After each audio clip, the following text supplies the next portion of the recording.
bayi dengan atresia esophagus. Apa itu atresia esophagus? Gangguan kontinuitas esofagus dengan atau tanpa adanya fistula atau hubungan dengan trakea disebut dengan atresia esofagus. Esofagus akan memiliki dua bagian, yaitu bagian atas dan bagian yang bawah yang tidak terhubung.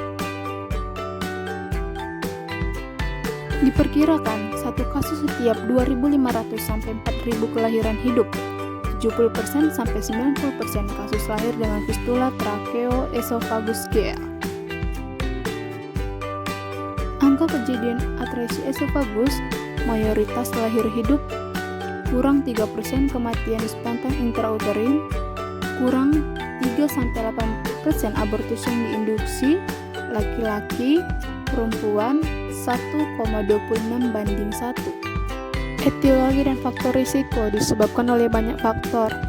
6-10% melibatkan faktor genetik, faktor lingkungan seperti riwayat kehamilan, ibu perokok atau menderita penyakit menular, atau ibu yang bekerja di hortikultura, kegagalan proses organogenesis selama kehamilan.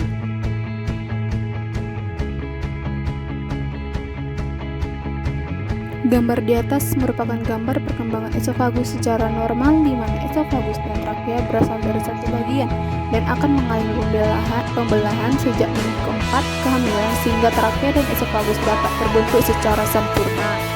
Namun, pada atresia esofagus, proses ini tidak berjalan dengan sempurna sehingga septum tracheoesophageal tidak terpisah secara sempurna. Hal ini melibatkan beberapa faktor, contohnya obat-obatan dan riwayat kehamilan. Berikut gambar klasifikasi.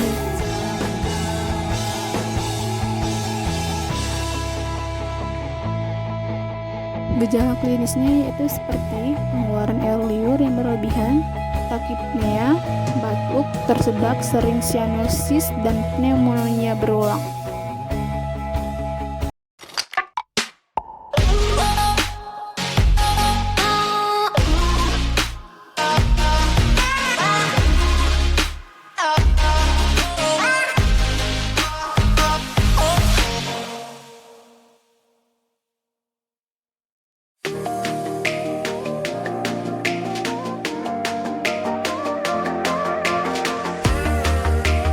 Atresia esophagus dapat didiagnosis saat masa antenatal, namun 90% kasus terdiagnosis setelah bayi lahir. 1. Diagnosis dapat ditegakkan apabila pemasangan selang induksi tidak berhasil dan selang tiba-tiba berhenti pada 10-11 cm. 2. Pada masa antenatal ditemukan gambaran polyhydramnion, maka diagnosis atresia esophagus harus dipertimbangkan. 3. Pada USG ditemukan gelembung lambung pada janin. 4. Diagnosis setelah lahir dapat ditegakkan berdasarkan gejala yang tampak.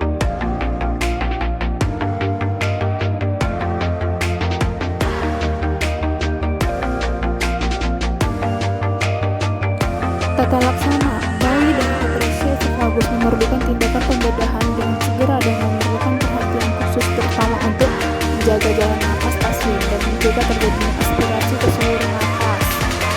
Intervensi awal, dekompresi esofagus, pemberian nutrisi, menstabilkan jalan napas, dan melakukan tindakan pembedahan. Tujuannya untuk mengembalikan patensi esofagus, anastomosis primer, dan menutup fistula jika ada.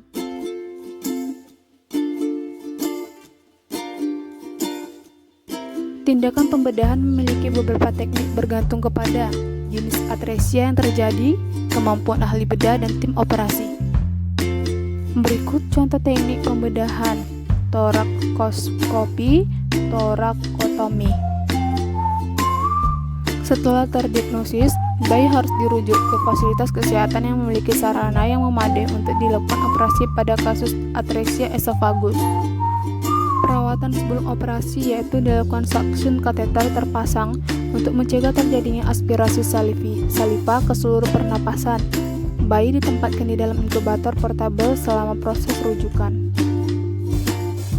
Bayi yang lahir prematur perlu dilakukan intubasi endotrakeal dan ventilasi mekanik. Perawatan lainnya yaitu sediakan akses vaskular.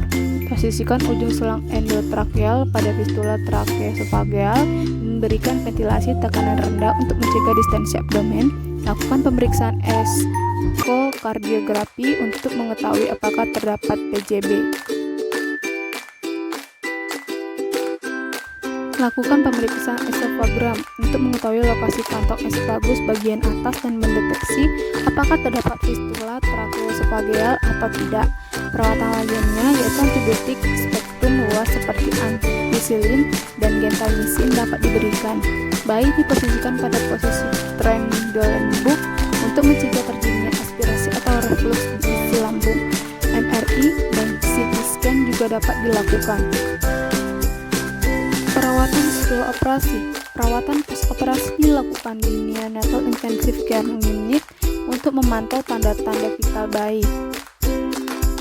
Hal yang perlu dipertimbangkan dalam melakukan ekstubasi: berat badan, prematoritas, kelainan kognitif lainnya, durasi operasi, kesulitan ventilasi, pengendalian nyeri. Ventilasi mekanik diperlukan oleh bayi hingga hari kelima pasca operasi. Perawatan setelah operasi yaitu pemberian nutrisi nasogastrik diberikan pada hari kedua atau ketiga pasca operasi. Pemberian nutrisi secara oral baru bisa diberikan pada saat anak sudah